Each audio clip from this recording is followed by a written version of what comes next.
Between the sheets, why am I caressing my mama's fat knees?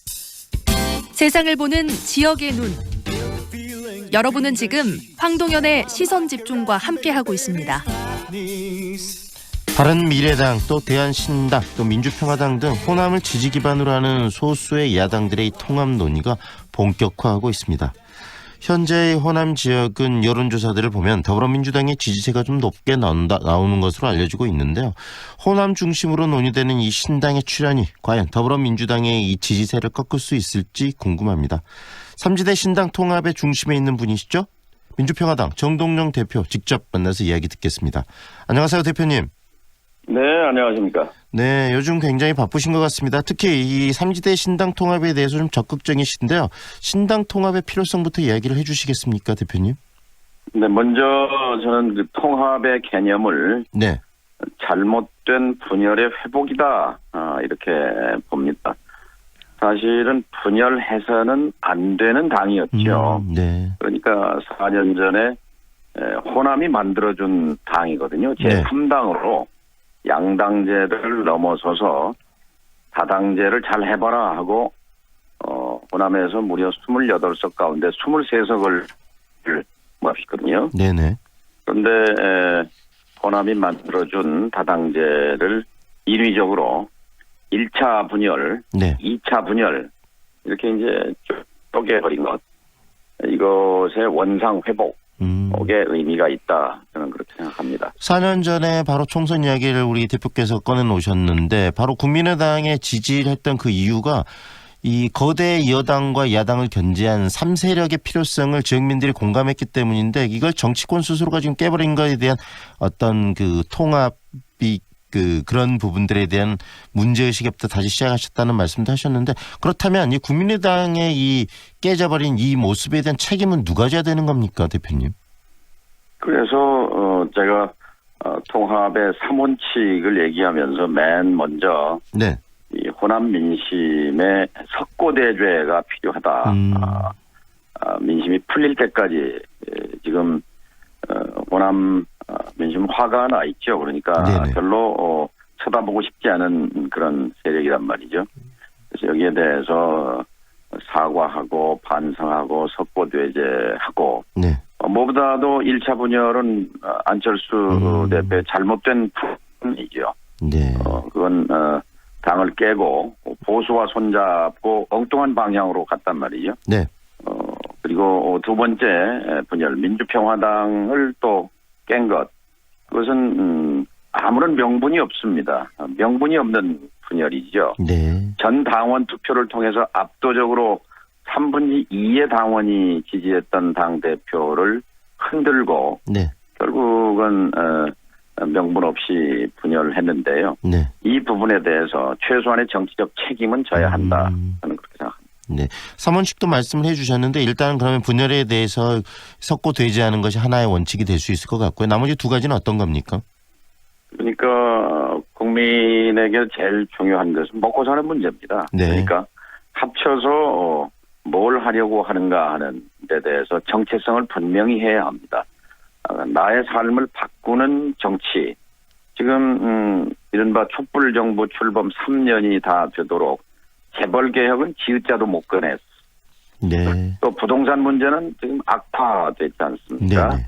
또 청년들의 희망도 점점 더 사라지고 있는 그런 상황 속에서 민주평화당이 어쨌든 그동안 조국 사태 속에서도 조국보다 민생이다, 또 소상공인 기본법을 주도했고, 네. 또 부동산 문제를 지속적으로 제기해 오고 이 문제의 해결책을 촉구해온 것도 민주평화당이고 해서 이런 그 개혁적 정체성을 분명하게 해야 하는 거죠. 연말에 네. 이른바 3대 개혁법이라는 공수처법과 선거제 개혁과 이 검경수사권도 결국 민주평화당이 맨 선두에 서서 4+1 아니었으면 안 되지 않았습니까? 네. 그래서 개혁 야당으로서의 정체성을 분명히 하는 것이고, 그리고 이제 21대에 다시 이 호남을 중심으로 이 제3 세력에 대해서 힘을 주신다면 뭘 할 건지,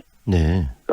저희들이 민주평화당이 앞장서서 해낸 물론 불완전한 이 연동형 비례제 선거제 국회를 구성하는 방침을 완성하는 거죠. 네네. 21대 국회에서. 그리고 더 나아가서 계속 실패하고 있는 제왕적 대통령제를 개혁하는 거죠. 분권형 대통령제로. 이런 것들이 이제 함께 할 수 있는 네. 그런 깃발이 되겠죠.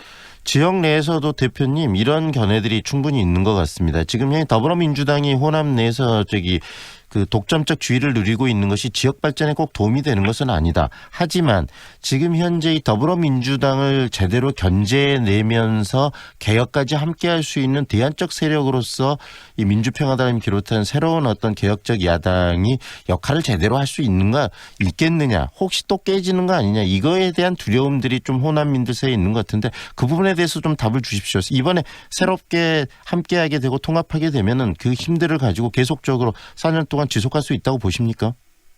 맞습니다. 그런 의심이 당연히 제기될 수 있고 이 부분에 대해서 답을 해야 하는 거죠. 네. 그래서 제가 반성과 서약이라고 말씀드린 건데요. 이 석고대죄를 넘어서서 이제 다시는 나의 정치 인생에서 분열은 없다는 것을 각자가 서약해야 합니다. 또 세력으로서 서약해서 호남 민심의 그 다친 마음을 열어야 한다고 생각합니다. 네. 통합의 대상에 지금 안철수 전 대표도 신당을 만들겠다, 보수와도 함께하지 않는다, 본인의 길을 가겠다 이런 이야기를 하고 있는데 혹시 안철수 전 대표가 만든 신당과도 신당이 통합의 대상이 될 수 있나요? 안철수 씨든 안철수 씨 세력이든 네. 안철수 전 대표의 탈당으로 바른미래당 탈당으로 호남 정치에서 안철수 변수는 끝났습니다. 저는 네. 끝났다고 봅니다. 안철수 변수는 없다고 봅니다. 또 따지고 보면 안철수 씨의 행보는 호남 민심을 배신한 것이죠. 네. 그러면 안철수 전 대표의 신당과는 신당은 통합 대상이 아니라는 말씀이시네요. 그분은 이미 국민의당을 버리고 갔고 또 자신이 만든 바른미래당을 버리고 갔습니다. 네. 그런데 그래서 저는 안철수 변수는 끝났다 이렇게 보는 겁니다. 그렇다면 지금 현재 민주평화당과의 바른미래당 일부 세력 또 대한신당이 함께 지금 통합 논의를 하고 계시는 건데 어느 정도 지금 구체적인 이야기들이 나오고 있습니까? 그 과정도 좀 소개를 해주세요. 어디까지 지금 와 있는지.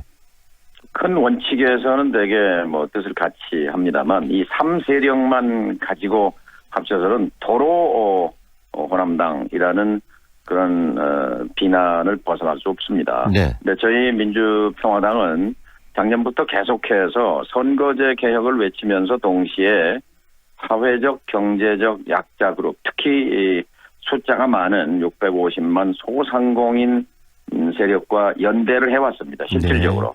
그리고 소상공인 기본법 이 북구대회를 같이 했고 소상공인 연합의 정치 세력화를 꾸준히 지지해 왔습니다. 같이 네. 행보해 온 거거든요. 네. 그리고 이번 헌법 개정이 바로 두 가지 목표인데 하나는 비례성, 각 정당 간에 얻은 표만큼 비례하자라는 거고 또 하나는 대표성이거든요. 네. 국민의 얼굴을 닮은 국회를 만들어야 된다. 지금 국회는 괴물 같은 국회예요. 국민의 모습과는 전혀 다르거든요. 특히 이 숫자는 많은데 전혀 대표되지 않고 있는 소상공인 자영업자, 청년층을 그 대표하는 정치적 대표성이 국회에 들어가야 된다 하는 게 이제 핵심인데 네. 그런 차원에서 소상공인 세력과 현재도 계속 물밑에서 대화를 하고 있고 이 3세력 민주평화당 또 바른미래당 대한신당에 이어서 소상공인 그룹과의 연대 더 나아가서 청년층도 가능하면 포괄하려고 하는 노력이 필요하다고 생각합니다. 네, 그리고 그 노력의 결과물도 굉장히 중요할 것 같은데요. 이렇게 기존의 세력뿐만이 아니고 새로운 세력과 새로운 인물들을 적극적으로 영입하고 그 인물들이 또 선거의 전면에 나서서 어떤 변화된 모습을 보이는 것이 어떻게 보면은 새롭게 짜여진 호남 중심의 또 진보 정당의 그 미래고 또 역할이 아닌가라는 생각이 드는데 인물 영입은 어떻습니까? 적극적으로 좀 되고 있습니까?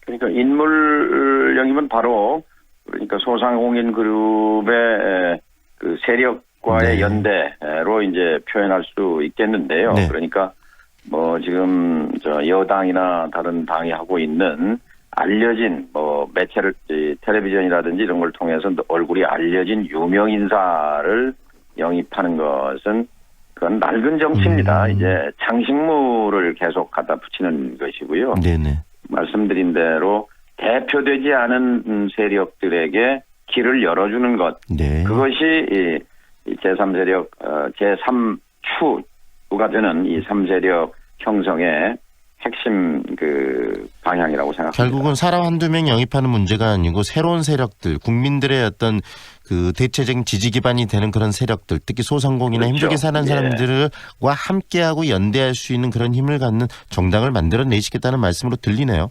네, 그렇습니다. 지금 이 호남 내 선거는 다가오고 있고요. 특히 호남에서 이 더불어민주당의 일당 그 독점 구조를 어떻게 깨낼 것인가, 이것이 선거에서 가장 중요한 또 전략적인 포인트가 아닐까 싶은데, 그러기 위해서 우리 대표님께서 갖고 계시는 어떤 전략이랄지 또 지역민들에게 하고 싶은 말씀도 많이 있으실 것 같아요. 이번 기회에 한번 해주시죠. 이번에 이제 제3세력의 통합이 되면은 기호 3번이 되게 됩니다. 네. 1번은 더불어민주당이고 2번이 자유한국당이고 기호 3번이 이제 통합당이 되게 되는데, 그렇게 되면 호남의 유권자들 입장에서는 1번을 선택할 것이냐 3번을 선택할 것이냐 하는 훨씬 의미 있는 선택지를 갖게 되는 거죠. 네. 더 나아가서 행복한 선택지라고 말씀할 수도 있어요. 그러니까 오늘 현재까지는 하나밖에 없는 선택인데 뭐 민주당 말고는 못 찍을 수 있는 데가 없지 않느냐. 그런데 이게 이제 하나로 모아지게 되면 1번이냐 3번이냐 하는 선택지를 갖게 된다는 말씀을 드릴 수 있습니다. 그리고 4년 전을 비교해보면 4년 전에 광주와 전남 전북이 선택했던 것은 진보 그룹 내에서 대안 세력을 하나 만든 거거든요. 네. 그러니까 그래서 꼭 그 호남 여당만이 아니라 호남의 야당을 만들어 주신 건데, 이거를 이제 자기들이 당을 깨고 보수하고 손을 잡고 명분 없이 깨고 이래서 이제 질이 멸렬된 건데, 네. 여기에 대해서 석고대죄를 하고 그리고 사회적 약자 세력과 다시 연대하고 해서 이 명분과 가치를 중심으로 제3세력을 만들어낸다면 네. 지금까지 하나밖에 없던 선택지로부터 두 개의 선택지가 늘어나는 그런 의미가 있겠죠. 지역민들에게 있어서도 그 선택지가 늘어나는 것은 굉장히 의미 있고 또 긍정적인 호남의 발전을 위해서도 긍정적인 부분 아니겠습니까, 대표님? 예. 어쨌든 네.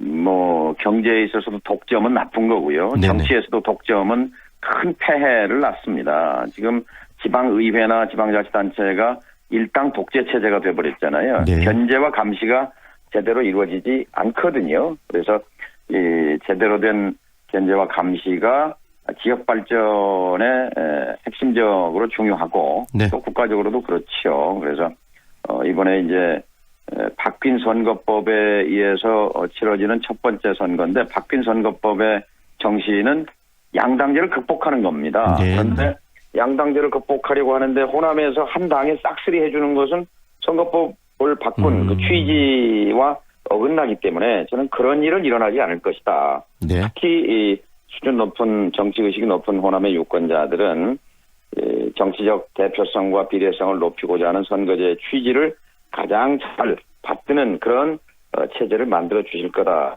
문제는 이제 우리 학이 달려 있다, 이렇게 생각합니다. 네, 오늘은 여기까지 듣겠습니다. 고맙습니다. 인터뷰. 예, 고맙습니다. 지금까지 민주평화당 정동영 대표와 함께했습니다.